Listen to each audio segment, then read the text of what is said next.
Բարի երեկո եւ բարի գալուստ հայկական ժամանակ տաղավարում զրուցելու եմ Պաշտպան Հայրենիաց ազգային մշակութային հիմնադրամի նախագահ պատմաբան Գագիկ Սաֆարյանի հետ։ Բարև ձեզ, պարոն Սաֆարյան։ Ողջունում եմ։ Պարոն Սաֆարյան, ուզում եմ հարցազրույցը սկսենք օրերս Insider լրատվամիջոցի արած բացահայտմանը անդրադառնալով, որտեղ ըստ էության նշվում է, որ Սամվել Կարապետյանի անձնագրում 1999 թվականին նշված է եղել որպես աշխատանքի վայր FSB աշխատակից։ Օրերս Սամվել Կարապետյանը անդրադառնալով այդ նույն բացահայտմանը նշեց, որ մեջբերում եմ, ես 33 տարի ապրելով Ռուսաստանում երևի միակ մարդն եմ, որ ոչ մի հատ FSB-եշնիկ չեմ տեսել։ Ընդհանուր առմամբ հասկանանք, պարոն Սաֆարյան, ինչի մասին էր Insider-ի բացահայտումը, ինչու հենց հիմա, դրան պետք է վերաբերվել պարզապես որպես հրապարակում, բացահայտում, թե այնուամենայնիվ պետությունը պիտի գնա այդ հրապարակման հետքերով, եւ արդյոք հնարավոր է Ռուսաստանում դիզել նման մեծ հարստություն եւ չշփվել որևէ մեկ FSB-եշնիկի հետ։ Իմ խորին համոզմամբ եւ մեկը եւ մյուսը եւ երրորդը, ասեմ ինչու։ Գաղտնիք չի, որ Հայաստանում էլ ծվարած են եւ թափառում են առանց Insider-ի բացահայտման ԱԴՑ-ի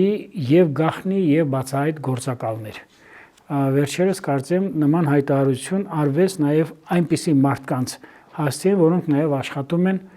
Ռուսաստանի դեսպանատանը։ Հայաստանի Հանրապետության բայց հետաքրքիր է, որ միջազգային մամուլն է նման բացահայտում անում։ Ես ասեմ, որ դա գաղտնիք չի, իմ խորին համոզմամբ, եթե այդ հետքի վրա Insider-ը խորացավ, ապա էլի անուններ կգտնի։ Բայց ինչու Insider-ը, ինչու մեր ԱԱԾ-ն օրինակ չի աշխատում այդ ուղղությամբ։ Ես համոզված եմ, որ ոչ միայն Սամվել Կարապետյանի պարագայում, այլ նաև շատ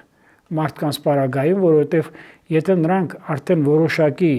առումով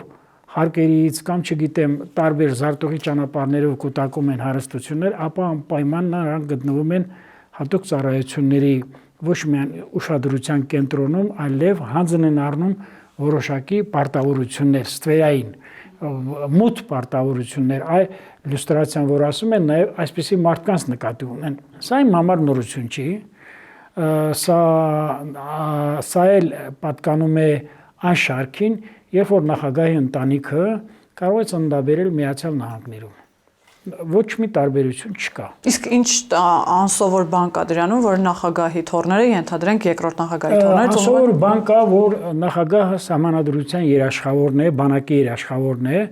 զորահավաքը եւ ուրեմն զորակոչը կատարվում է Հայաստանի Հանրապետության քաղաքացիների հաշվին Հայաստանի Հանրապետության քաղաքացիներից, այսինքն անսովորը նա է, որ այդ մարդիկ միանգամից դառնում են անբարոյական մարդիկ։ Եթե դու քո ժառանգության ներկայացուցիչներին չես ուղարկում հայոց բանակում ծառայելու, ապա դու երբեք պաշտպանությունից կամ անվտանգությունից ոչ մի բարոյական իրավունք չունես խոսալու, ոչ մի պարտավորություն չունես, այլևս չեմ խոսում բանակի թալանի, բանակի անմխիթար վիճակի, սա այլ խնդիր է։ Տեսեք, համեմատության համար ես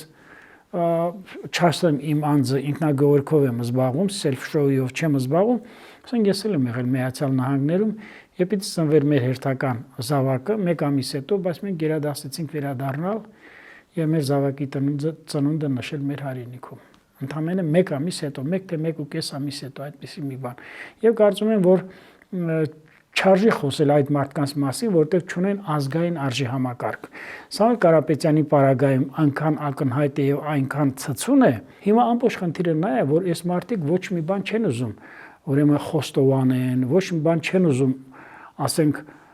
ներողամիտ կերպով ներողություն խնդրել։ Գիտեք, շատ բաներ կան, որ շատ դեպքերում մարդիկ հպարտացել են,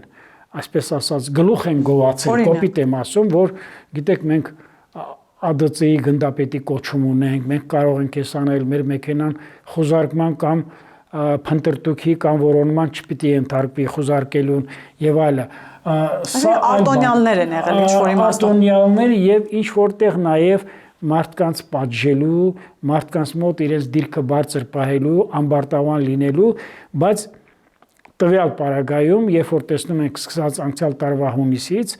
Սամվել Կարապետյանի ակտիվացումը քաղաքական դաշտում մեր ձևով, դե գիտես ինքը այդքան գրագիտություն չունի, որ մեր ձևովը հենց իր բերանից դուրս եկած, իր ինտելեկտուալ մտավոր թռիչքը հաշվի առած, հենց մեր ձևով էլ ինքը պետք է ասեր, որովհետև դավադիր ուժերը, այդ թվում նաև այլ երկրի քաղաքական շրջանակներ, որոնք այլևս չեմ հանդգնում ասել հենց ղեկավարը, դա մի քիչ դեռևս պահագայել կասենք, տեսնում են, որ բանակը գլխավոր շտաբը դուրս է գալիս պետականության դեմ չի հաջողում, պետականությունը ուժեղա։ Տեսնում են, որ որոշակի կերպով ուրեմն չափն անցած եպիսկոպոսներ, առաքելական եկեղեցու բարձր դասի ներկայացուցիչներ են գլխավորում շարժումը, ընդհանուր մինչև ռազմական կոչեր անել է, հեղաշրջում անել է, ընդհանուր մինչև կառավարությանը, օրինական տրված կառավարությանը 20 րոպե ժամանակ տալ, հետո 15 րոպե ավելը, տեսնում են, որ չի լինի, տեսնում են, օգտագործում են ԱԱԾ-ի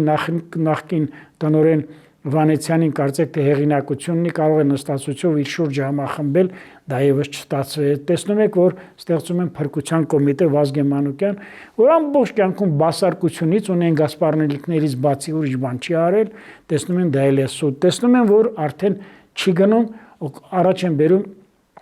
այսպես կոչված ըստ իրենց վեհապար հայրապետին, հայ եկեղեցուն, բայց բոլորս գիտենք, որ մեր վեհապար հայրապետը ճակերտավոր ընդամենը մի անբարոյական, ուրեմն շնաբարո կերպարանքով հայտնի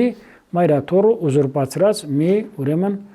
կեղտոտ հոգևորական է, սա էլ չի հաջողում, իրենց մնում է Վերջին հույսը Սամվել Կարապետյանը եւ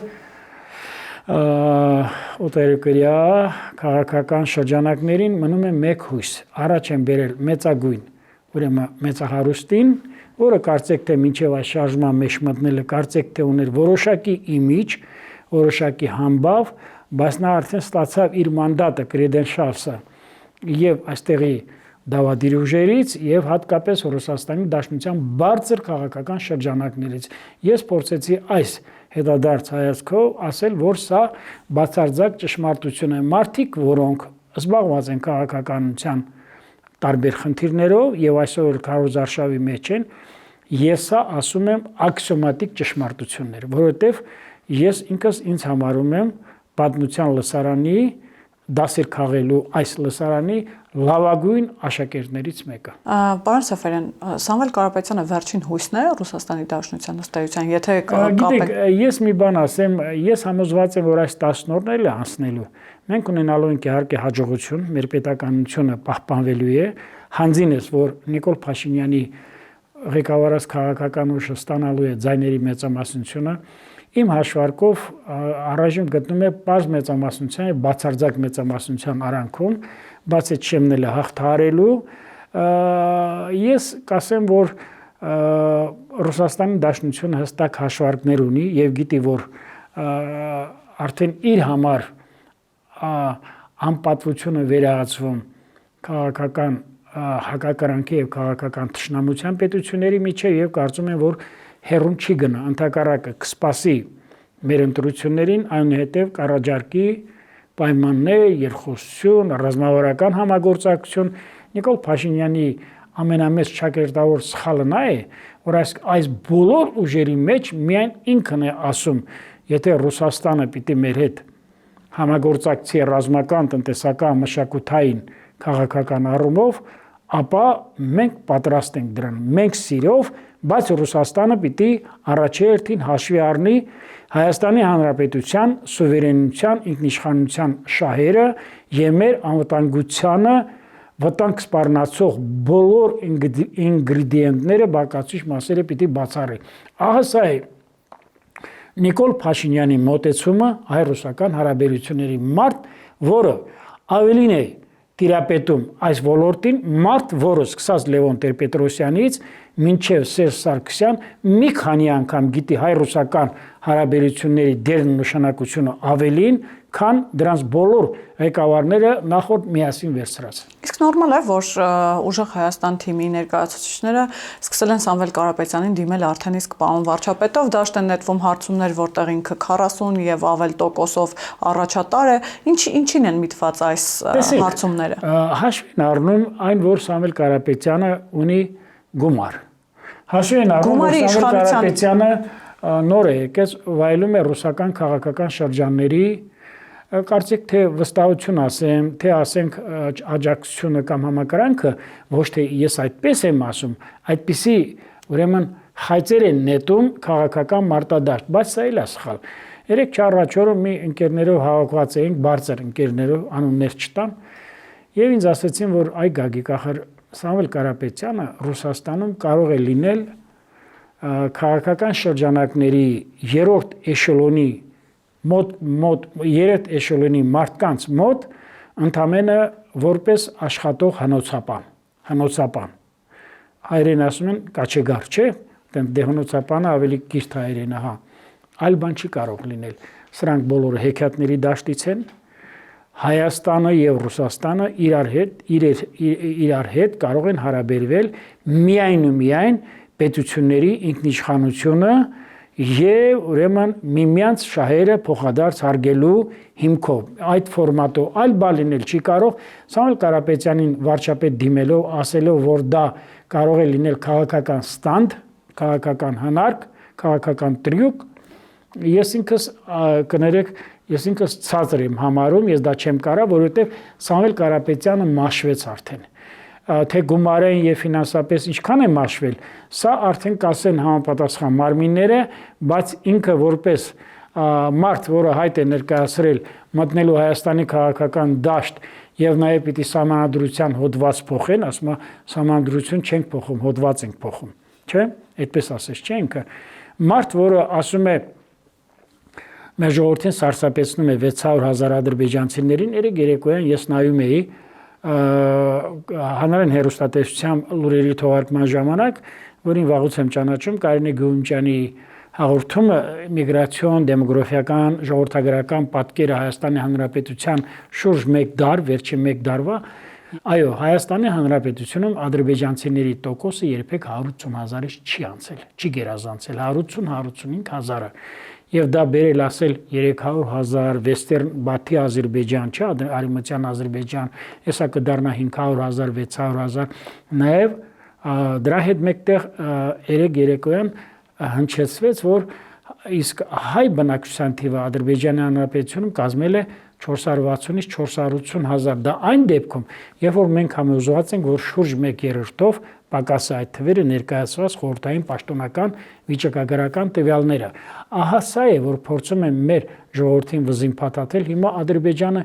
ինչ հայտարարում է, պիտի վերագրեն օրվա կառավարության բացթողումը, օրվա կառավարության վրիպումը, կներեք դավաճանական քայլը եւ այլ, այսինքն 3000 մշակույթի հուշարձան ոչնչացվեց Նախճիվանի Հանրապետությունում, Ագուլիս, Ցղնա, Գող եւ այլը, բա օրվա արտգործնախարարները Երմանջուրու բերանները առած, հատկապես ուրեմն արտաքին գործոս նախարար Վարդան Օսկանյանը, հիմա ճիշտն ասած չգիտեմ էլ նա ինչից է խոսում կամ ինչ է անում, ես ուղղակի նրան խորհուրդ կտամ, որովհետեւ նա խոսալուց առաջ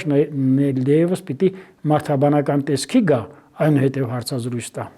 Պարոն Սաֆարյան, քանի որ խոսեցիք այդ 300,000 ադրբեջանցիների թեզի մասին, տեսեք նույն ընդդիմադիր այդ շրջանակները կամ ինչպես նրանց Վլադիմիր Պուտինը անվանեց ռուսամետ ուժերը, որոնք պարբերաբար փորձում են իշխող ուժին կապել Ադրբեջանի ու Թուրքիայի հետ նրանց թեզերի հետ, իրենք են ամենօրյա ռեժիմով ադրբեջանական թեզերը բերում շրջանառում նախընտրական շրջանում, ներքաղաքական շրջանակներում, եւ քանի որ ասացիք, որ Սամվել Կարապետյանը մաշվեց ըստ ձեր տեսակետի, գիտեք, որ 2021 թվականին մաշեցնելու խոստումով էր գալիս Ռոբերտ Քոչարյանը, նա ասաց, որ գալու է մաշեցնի իշխող ուժի միջև քոքը։ Ինչ վիճակում է նաև Ռոբերտ Քոչարյանը, որը ամենօրյա ռեժիմով քարոզարշավ է իրականացնում, մենք անսովոր ինչ-որ պատկեր ենք տեսնում, որ մարդկանց մեջ է դուրս գալիս, շփվում է։ Դա նրանից է, որ Հայաստանի Հանրապետության կառավարությունը եւ կառավարության ղեկավարը այդ ուժերի հանդեպ դրսևորել են մեծ ներողամտություն, մեծ հանդուրժողականություն եւ մեծ համբերատարություն ի հաշիվ հայ ժողովրդի շահերի, ի հաշիվ հայ ժողովրդի ցանկությունների։ Պիտի Նիկոլ Փաշինյանը այդքան մեծ ներողամտություն, այդքան մեծ, ինչպես ասում են, Աստծո օնծա չշնորհեր այդ 3 դավադիր ուժերին։ Ինչ պիտի լիներ այդ 3 ուժերի հետ։ Ուրեմն նախ մի քանի խոսք ասեմ Ծառուկյանի մասին, հետո անցնենք առաջ։ Նախ Ծառուկյանը ոնց կարող է լինի ռուսամետ ուժ։ Նա հայ-ռուսական հարաբերությունները չի իմանում ինչ է։ Քաղաքակրթությունը բոլոր առումներով, այդ թվում հայ-ռուսական հարաբերությունների մի բաղկացուցիչ մասը Ծառուկյանին ընդառաջ չի եկել։ Քաղաքակրթությունը անցել է նրա կողքով։ Հիմա էլ որ ասում է, եթե սուտ եմ ասում, ներողություն խնդրեմ, եթե չէ, պիտի գա իմ որցառուծի մոտ, հա, վարշապետին է ասում, դուք հասկանում եք, սա ինչ մակարդակ է, հա։ Իմ երեխան բան է, ուրեմն Բելարուսում է, հիմա ես պաշտոնապես հայտարարում եմ, որ ձեր երեխան պատանդ է գտնվում Բելարուսում։ Ես պաշտոնապես ասում եմ։ Գիտեք, մամուլում տեղեկություններ հայտնվեցին, որ Ռուսաստանում է արդեն։ Եվ իր ունեցվածքի հետ կապված, եւ ցեմենտի գործարանի ունեցվածքի հետ կապված այդ մարդու արժեհամակարգը դեռևս չի բարձրացել, ուրեմն թրոգլոդայտ, այդպես են ասում, էլի քարանձավաբնակ։ Այդ մարդու մակարդակը եւ ուրեմն արժեհամակարգը դա է։ Նման թրոգլոդայտ քարանձավաբնակի արժեհամակարգ ունի նաեւ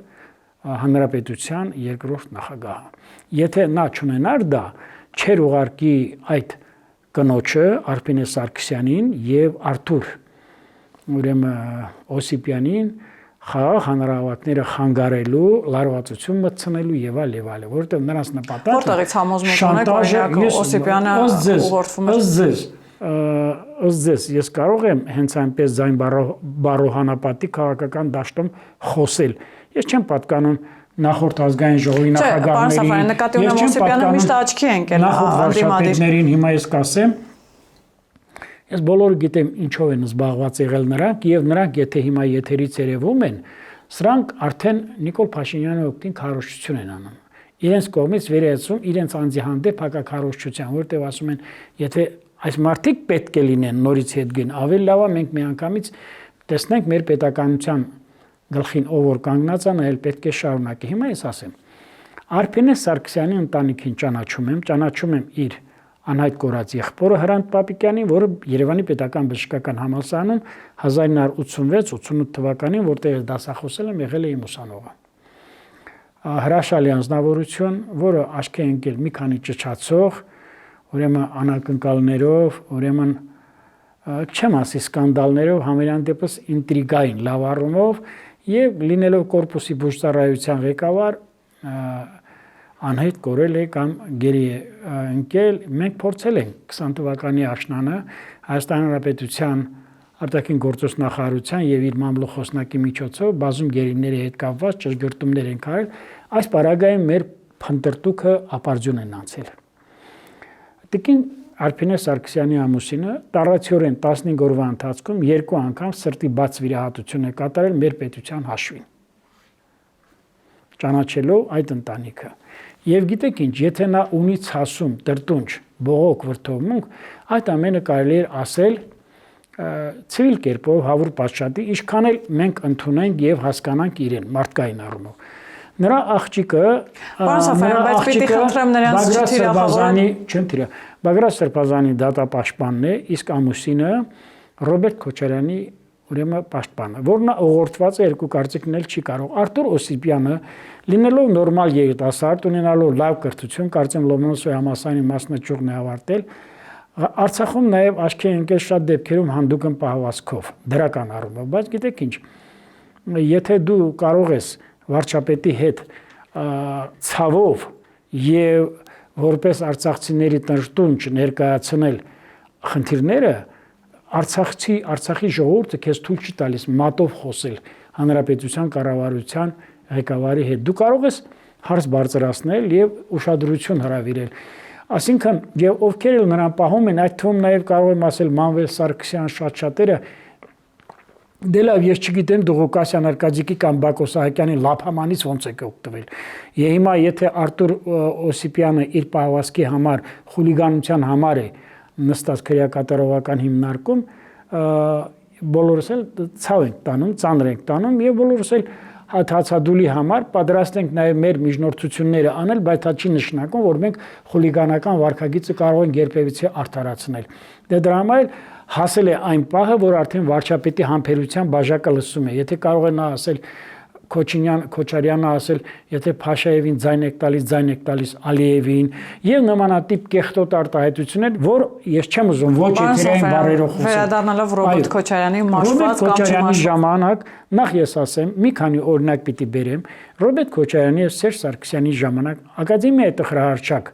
ուրեմն նախագահ եմ խնդրում մարտի 1-ի դեպքերից է նորից խոսել եւ մեղադրել է հենց Նիկոլ Փաշինյանը։ Այո, ուրեմն ես պիտի ասեմ, նա հայտարարեց, որ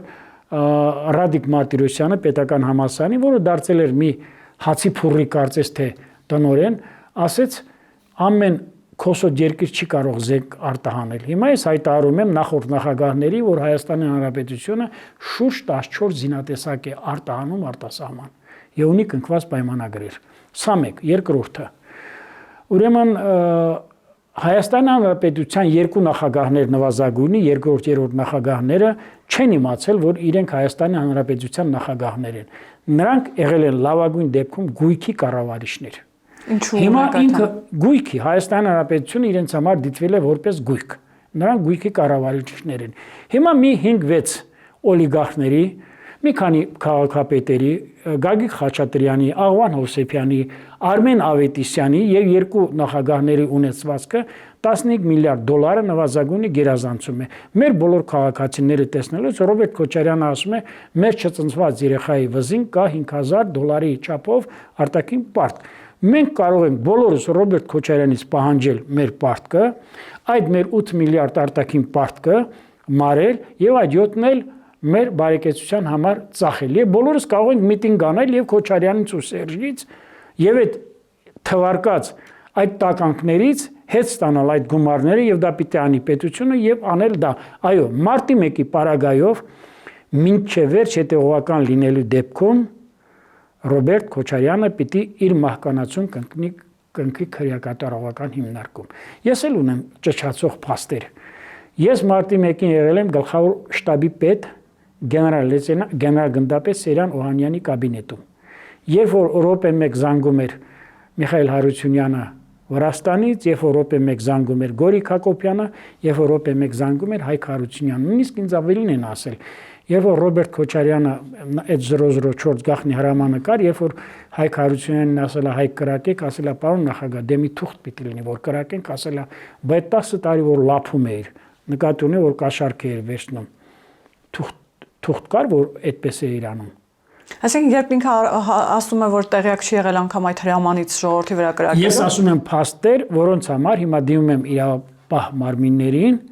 ամենաիրավասու, ամենակոմպետենտ իրավապահ մարմիններին եւ պատրաստ եմ սրա համար պատասխան տալ։ Էլի փաստեր ունեմ։ Հրամանը ուղղի Ռոբերտ Քոչարյանն։ Միայն ու միայն այդ հրամանը ստորագրվել է եւ այդ հրամանը արձակվել է միայն ու միայն նախագահականից։ Սա մեկ։ Երկրորդը, հոկտեմբերի 27-ից հետո, եթե նա մեր ժողովուրդը նրան հանդուրժել է, եթե նա հրաժարական չի տվել, լինելով ուրեմն Վազգեն Սարգսյանի կողմից իշխանության բերած, որ ինքը իրենից ոչինչ չի ներկայացնում, ես եթե նա հրաժարական չի տվել, նա երբեք չի կարող պահանջել որևէ մեկի հրաժարականը։ Եթե նա հրաժարական չի տվել իր ուրեմն կոռումպացված իրավական համակարգի վերաբերյալ, իր բազմաթիվ ստոր ուրեմն կաշառված գործարքների վերաբերյալ, հիմա կասեմ, նա իրավունք չունի բարոյապես եւ իրավապես պահանջելու որևէ մարդու հրաժարական։ Ինչ եք կարծում 18 օր Վազգեն Սարգսյանի մայրը հացադուլ հայտարարի եւ խնդրի, որ ընդունի իր որդին սպանության մեջ էր մեղադրում, միգուցե արել է, միգուցե չի արել, ես դրա մասին չեմ կարող ասել, բայց որ նա եղել է այդ իրագործողը կրկնակի գործակալ, այստեղ երկու կարծիք լինել չի կարող։ Ռոբերտ Քոչարյանի մասին պատմում են հետևյալը, որը հիմքերով են ասել, Վանաձորի քիմիական գործարանը, քիմկոմբինատը աշխատացնելու համար Քիմպրոմի Մոսկվայի ժամանում է հայտնի գործարար Սենիկ Գևորգյանը արդեն պայմանավորված որ պիտի աշխատի, Ռոբերտ Քոչարյանը անմիջապես պահանջում է իր մասնաբաժինը։ Այլևս չեմ խոսում կոնյակի գործարանի գործարքը մութ, որ այդ 30 միլիոնից ընդամենը 2 միլիոնն է վճարվել, 28 միլիոնը վճարվել է հետագա աշխատանքների եկամուտների հաշվին, այն դեպքում, երբ միայն կոնյակի գործարանի ամբողջ ունեցվածքը 1.5 միլիարդ 2 միլիարդ դոլար է այժմ գնահատում եւ տակառները եւ տեխնիկան եւ շենքային պայմանները այլևս չեմ խոսում որ միայն Արարատ բրենդը ապրանքանիշը պիտակը Արարատ լեյբլը սա նվազագույն հաշվարկով այսօր արժի 1 միլիոն դոլար ես վերջացնում եմ բոլորս գիտենք որ Արարատի Երևանի Արարատ կոնյակի գործարանը Հայաստանում ուներ 5 թե 7 տարբեր մասնաճյուղեր, որ այցուքում մնացել է միայն մեկը Արմավիրի եւ Այգեվանի կարծեմ գործարանները, մեկը թե երկուսը։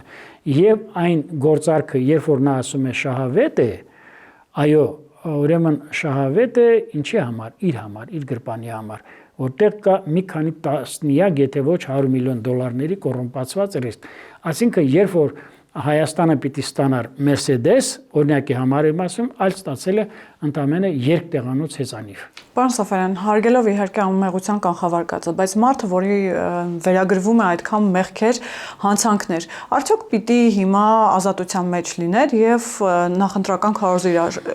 քարոզարշավ իրականացներ, ավելին հավակներ վերադառնալ իշխանության։ Սա նաեւ այս իշխանությունների բաց թողումը չէ, երբ Ռոբերտ Քոչարյանը մեղադրում է եւ անգամ ասում է, հեգնում է Միեդի վճիռը, ասում է Միեդի վճիռն այն մասին է, որ չի բացահայտվել միջև օրս, թե ինչ է տեղի ունեցել մարտի 1-ին եւ վերջին 8 տարիներին այդ անգործությամբ զբաղվել է այս իշխանությունները։ Ինչու նման հանցանքներ վերագրվող մարդը հիմա նախընտրական քարոզարշավ է իրականացնում, ոչ թե ինչպես դուք ասացիք, փտում է բանտում։ Ասեմ հետեւյալը, նախ Ռոբերտ Քոչարյանին ես չեմ համարում քաղաքական ուժերի, որոնք կարող են լուրջ հաջողությամբ անցնել խորհրդարան նրանց մրցակից։ Ռոբերտ Քոչարյանի շուրջը հավաքված է դաշնակցությունը, որը պիտի ամոթ զգա իր այս գործելակերպով եւ այդ առաջ կուսակցություն կա կարծեմ մեջ միացնում, չգիտեմ ինչ է կոչում դա եւ նաեւ մի քանի ուրեմն հազար կոռումպացված նախկին իշխանիկներ եւ դրանք պիտի գետին մտնեն։ Այսօր փորձում են Ղարաբաղցիներին, բռնի տեղահանվածների, զգացմունքների եւ ցավերի ու հույզերի վրա նրանց օգտագործել, ովքեր ունեն քաղաքացիություն, բայց դա նրանց չի հաջողվելու։ Ես ընդամենը կարող եմ ասել, որ Ռոբերտ Քոչարյանը այսօր ընդամենը մի քաղաքական դիակ է։ Նրա խոսույթը չի տեղավորվում նորմալ եթերային, նորմալ տրամաբանության, ուրեմն հանրային քննարկումների, հանրային քաղաքական քննարկումների, ուրեմն պատկերի կամ ավելի ճիշտ այս հարթակի մեջ ես ասեմ հետեւյալը, տեսեք, ընդամենը 3 օրվա ընթացքում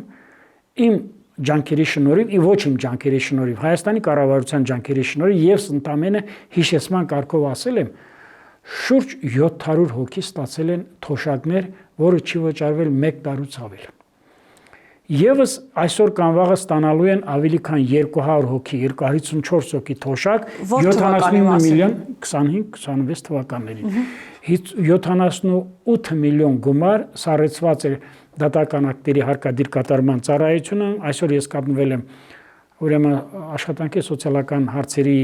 նախարարի պարտականությունները կատարողի եւ կենսաթոշակային հիմնադրամի նախագահի հետ եւ դա էլ գտնվում է ուրեմն վճարման կամ իրացման եզրին գործընթացի մեջ։ Եվս երբ որ բենզինի վառելիքի բազայի պայթյունը տեղի ունեցավ սեպտեմբերյան այդ հիշում եք այդ արհավիրքի օրերին, ագի մարտիկ գիտեք զոհվել էին եւ պայթյունի զոհ էին դարել եւ ինձ դիմել են արցախցի իմ հարազատները, ու նաեւ որոնց ճանաչում եմ եւ եւս 70 հոգու ճանաչելու են որպես անմեղ զոհեր։ Այսինքն ես ինչ անեմ, գնամ, ասեմ ես այսքան բան եմ արել։ Դոսեր Սարգսյան, չնայած դա իզնից չի կախված, Հայաստանի կառավարությունն է արել։ Դրա համար վարչապետը, երբ որ այդ Արթուր ինչ էր այդ Օսիպյանին ասեց, ես գումար ուղարկել եմ, ոչ չեմ գնալու Ղարաբաղ մոնիտորինգ անեմ, կուսակցության ղեկավար եք, դուք անեիք։ Ոչ թե առնվազն 5 հոգուց փող է ստացել, 5 հոգու պատվեր է կատարել հանրահավաքներում Արցախում։ Հիմա իմ ասելիքս ո՞րն է։ Ռոբերտ Քոչարյանը, եթե խոսում է, գիտեք թող ինչի մասին խոսի, թող խոսի, որ Արցախը երբ որ դատարկվում էր 22 թվականի դեկտեմբերի 12-ից մինչև 23 թվականի սեպտեմբերը այստեղ վխտում էին առնվազն Արցախյան ծագումով 4, 5 ազգային անվտանգության ծառայության գեներալ, 3 ներքին գործերի ծառայության գեներալ եւ 18 բանակի գեներալ, 18 բանակի գեներալ արցախցիներից։ Ռոբերտ բանի կառավարության ղեկավարի ասածը սա էր, այսինքն նրանք իրենց հաստավզերով, տասնյակ բնակարաններով, ունեցվածքով եւ հետո էլ այսօր գիտեք, ես չգիտեմ, արդեն դուք կարող եք, դուք էլ կարող եք այդ հարցը բարձրացնել։ Հիմա ես ասեմ, ինչից եք դուք դժգոհ։ Հիմա էլ ասում են քաղաքացիություն չունեն, չեն կարող քրեական գործ հարուցել։ Այսինքն ոնց։ Մեր պետության բյուջեն կերել են, այսինքն ոնց։ Այդ ինչպես է լինում։ Նրանք այստեղ արտոնյալ են, հիմա էլ կարող են այստեղ հանցագործություններ անել, բայց Հայաստանի իրավապահ մարմինները իրավասություն չունեն կանխելու կամ ստուգելու կամ որոնելու մեր կորցրած գումարները եւ այլ։ Բոլորս գիտենք, որ Հայաստանի Հանրապետության, Լեռնային Ղարաբաղի Հանրապետության եւ համայն հայ ժողովրդի մեծ սխալների արդյունքում Արցախը սկուտեղի վրա մատուցվեց Ադրբեջանին։ Սա այլ թեմա է։ Իմ ամբողջ խնդիրս նա է, որ Ռոբերտ Քոչարյանը նույնիսկ այդ նույնիսկ նա չի կարողանում դերասանի կերպար ունենալ։ Նույնիսկ նա հայերեն վերջերս էլ ասեց, ուզում է ասի անասունների գլխականակը կտրուկ նվազել է, ասում է շիշտակի նվազել է անասնա գլխանակը։ Խոսքի եմ ասում։ Մարդ, որ այստեղ ապրում է այդքան ժամանակ եւ նույնիսկ հայերեն սովորել չի կարողացել։ Ես պիտի ասեմ ընդհակառակը ավելին։ Ռոբերտ Քոչարյանի, Ծառուկյանի եւ Սամվել Կարապետյանի պարագայում քրեական օրենսգրքի եւ Հայաստանի Հանրապետության կենտրոնական ընտրական հանձնաժողովի վերաբերյալ կանոնակարգի մի շատ հոդվածներ թույլ են տալիս ներկայումս նաեւ ահագնացող կաշառքը, ահագնացող սադրանքները, ահագնացող տարբեր բնույթի սև մոտ գործերը, որոնք դավադրության են տանում եւ դավաճանության թույլ են տալիս, որ Հայաստանի Հանրապետությունը միանգամից նրանց մասնակցությունը չեղարկի։ Տեսեք, ես ոչ մի բան չեմ ասի, քրեական գործը կբացահայտի այդ դավաճանի հետ կապված դավաճանի կերպար։ Տեսեք, ես ոչինչ բան չեմ ուզենա ասի, բայց իմ խորին համոզմամբ մեր քաղաքական դաշտում կան շատ ուրեմն սպրտված տականքներ, որոնց համար գումարը մի քանի անգամ ավելին է, քան հայրենիքը, որոնց համար գումարը մի քանի անգամ ավելին է, քան իրենց ընտանիքը։ Այդ թվում այդ նախագահի տեխնացուները նաև պիտանելիության ժամկետը ավարտված նախագահների դարձյալ անուններ չտամ։ Իդեպ Թևանյանը ասում է, որ սա քաղաքական ճնշում է համարում։ Ուրեմն ես ինքս ներքին համոզմունք ունեմ, որ մեր քաղաքական դաշտում շատերը կատարում են արտաքին ուժերի պատվերներ, ընդ որում վարձատրվելով, որպես մերսենարի, չէ, որպես վարձկան, ուրեմն զինվորներ, որպես վարձկան կատարողներ։ Ես ցավոք սրտի իմ կռահումները արդարանում են ցավոք սրտի դժբախտաբար։ Եվ ես պիտի ասեմ, որ մեր պետության հետ կապված ասում եմ հետևյալ հայտարարությունը։ Այսօր եթե մենք ձայն ենք տալիս քաղաքացիական պայմանագիր իշխող քաղաքական ուժին եւ Նիկոլ Փաշինյանին, ապա մենք կանգնում ենք մեր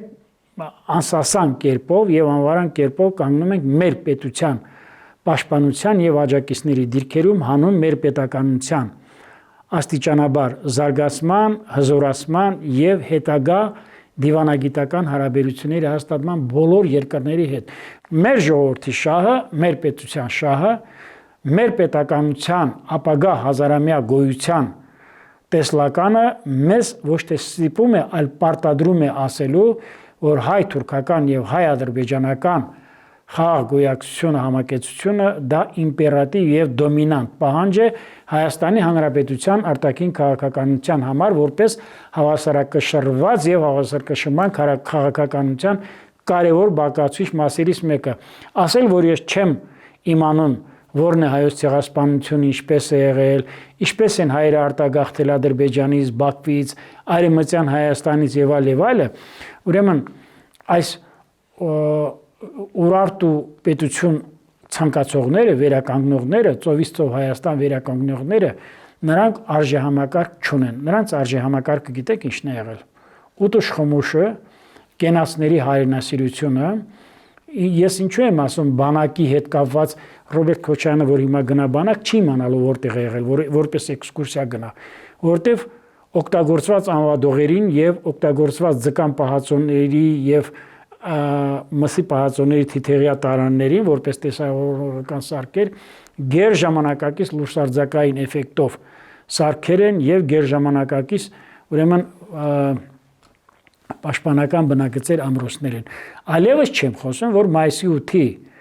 զորահավաքը սպասվելիք դրա վառ վկայությունը մայիսի 28-ի հանրահավաքը ներողություն եմ խնդրում, դրա վառ ապացույցն ու վկայությունն է լինելու եւ զինվորի հետ կապված, եւ աշխատավարձի հետ կապված, եւ զինտեխնիկայի հետ կապված։ Եվ եթե ավելին եք ուզում, ավելին էլ ասեմ, այսօրվա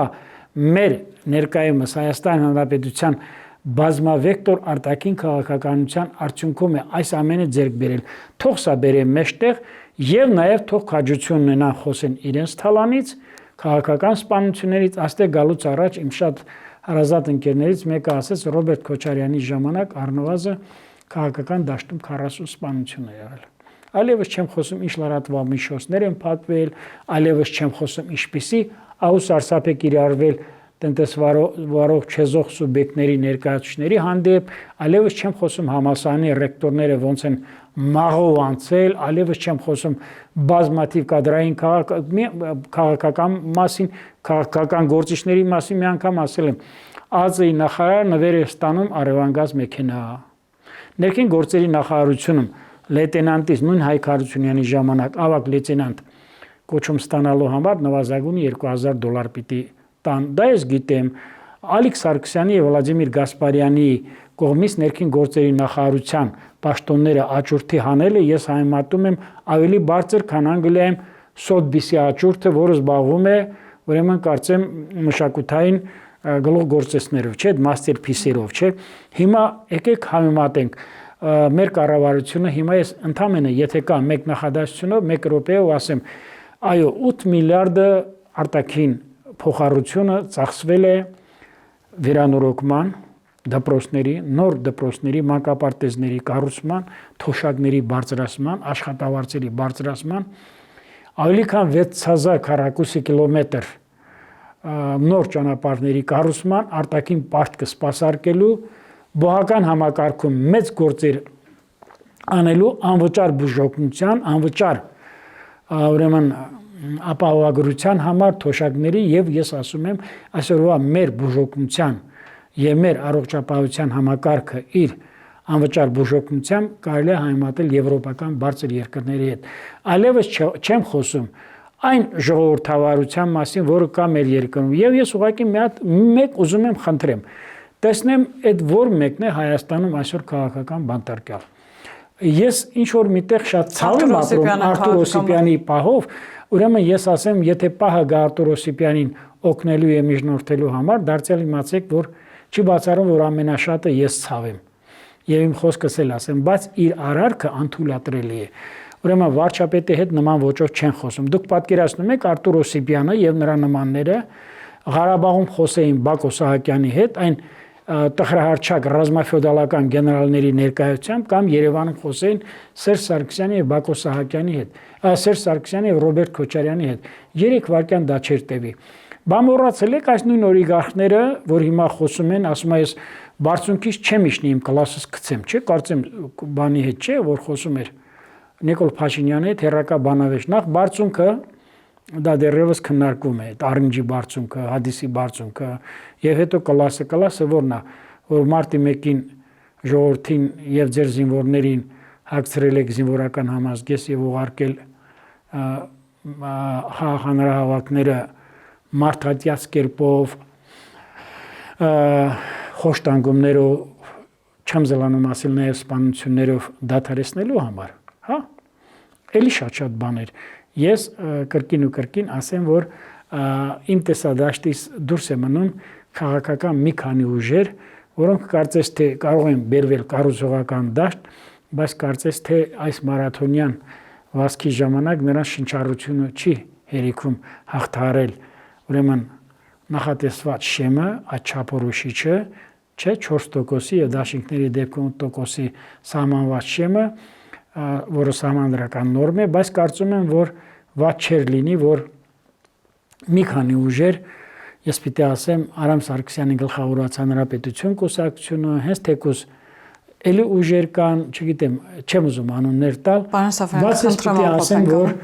նշмарվում է 4-5 քաղաքական ուժերի, ուրեմն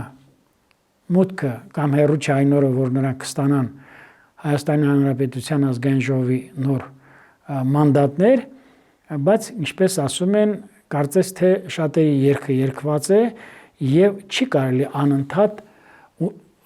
Ռոբերտ Քոչարյանը ինքն էլ է համոզված, որ ինքը ընտրազանգված էլեկտորատ չունի։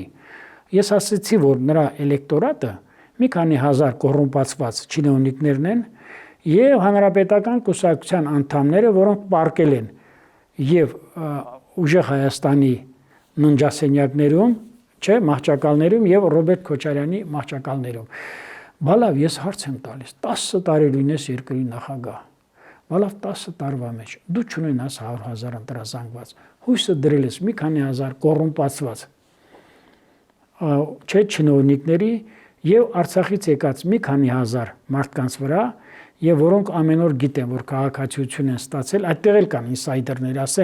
ասում են ինչքան մարդիկ են քաղաքացիություն ստացել, բայց դա նրանց չի հաջողվելու։ Իմ հանդիպումները տեղահանված բնակիչների հետ շարունակվում են, սկսել եմ Գավառում, Կոտայքի մարզում, Աբովյանում,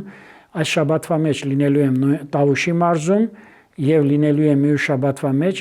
Արարատյան դաշտում եւ Սյունիքում եւ Վայոց ձորում։ Չի լինելու այդպիսի բան։ Եվ եւս ցավով եմ ասում, որ բալավ 120,000 արցախցիների մեջ, բա մենք չունենք անվանի Արցախի մտավորականներ, ուրեմն